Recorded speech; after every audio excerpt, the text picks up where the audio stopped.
Joining us now to discuss the confirmation hearing for the Labor Secretary nominee is Javier Palomarez, President and CEO, United States Hispanic Business Council. Good morning, Javier. So what do you think makes Lori Chavez-Deremer a good candidate for Labor Secretary? You know, I think she's a great candidate for Labor Secretary, predominantly because this is somebody who's got a track record of being able to negotiate, being able to work in a bipartisan fashion to move legislation forward. She comes with experience. She's been a legislator.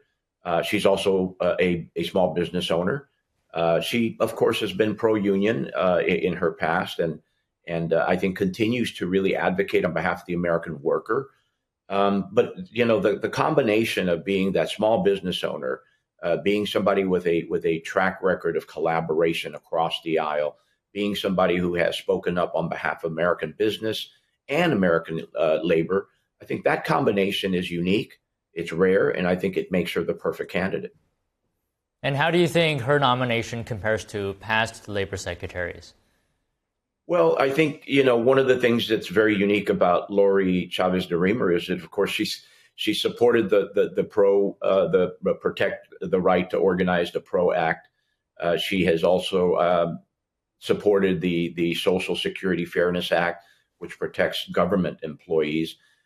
You know, those are two notable pieces for a labor secretary, and certainly a labor secretary that's going to work in a Trump administration that has already, attacked government workers, if you will. So these are going to be unique aspects that Lori Chavez-Deremer will bring to the job. It will, I think, also inform this administration and their strategy as they move forward. You know, things like DOGE are important, and whether you agree with DOGE or not, and how this administration is moving forward in its austerity measures and trying to cut costs. The fact of the matter is that the rights of the worker need to be considered, and how we move forward as an economy, as a nation, in terms of our labor needs, not only today but for the future, are critically important.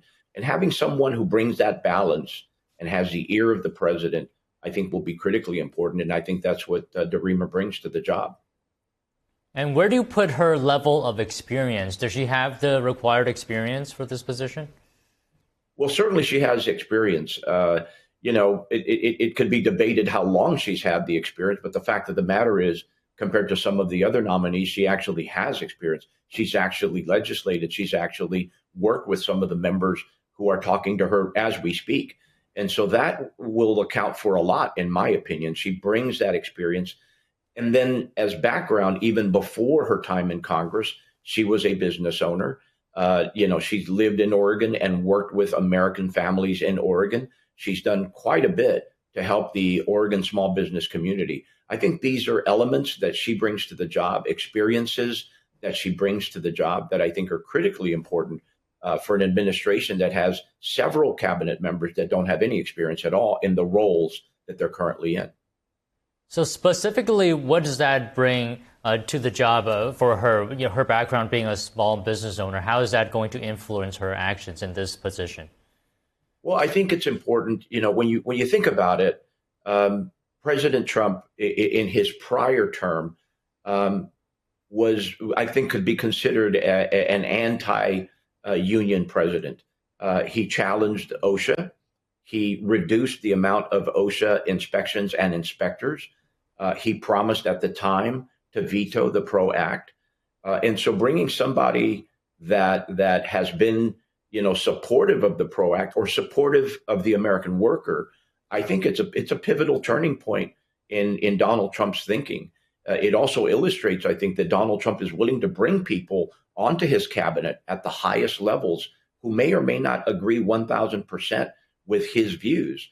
That, to me, I think speaks volumes of his willingness to sit with someone that may, from time to time, have a different view. That, I think, is critical because it adds that balance that's necessary. That's what I'm focused on. It's less about how much time she served in her prior role. It's less about whether, she is pro-legislation or pro-American workers. I think it's really more about what she can bring bring in terms of her negotiation capability, her willingness to listen to the other point, and ultimately, can she collaborate with both sides of the aisle to get things done on behalf of this administration and the American people? So with that being said, how do you foresee the relationship between her and labor unions? Well, I think the labor unions have spoken pretty loudly. They are supportive of her. American small business is supportive of her. American business in general is supportive of her. The real question for me is, her relationship and her ability to work and negotiate with Elon Musk. You gotta consider that Elon is in a cost cutting rampage, if you will. And Elon also, as we speak, has filed suit against the National Labor Relations Board. So this is an individual that is very close to the president, that has committed himself to cost-cutting measures that some consider to be very drastic. If you consider that 50% of members of the union are actually government workers. So Elon is cutting the jobs of government workers. It's really the relationship and the collaboration that must exist between the next Secretary of Labor and Elon Musk that I'm watching. And I believe that Lori is the right kind of person for that kind of negotiation, who is willing to see both sides of the aisle, but is not afraid to speak up on behalf of the things that she believes in this case, the American worker. Okay, just one more quick question. What do you think is on her top of her list? What are some of the issues that she might prioritize? Certainly, I think where we stand right now, the balance between the cost-cutting measures that this administration has committed to, they ran on that. That's top priority is how do you balance that with the needs of the American worker? For those Democrats that are thinking of voting against her, they have to ask themselves, how are they going to then explain to their constituency that they voted against a pro-worker nominee? And for those Republicans that are thinking of voting against her, how are they then going to explain to Donald Trump that they voted against his America First priorities and his administration if they voted down his nominee?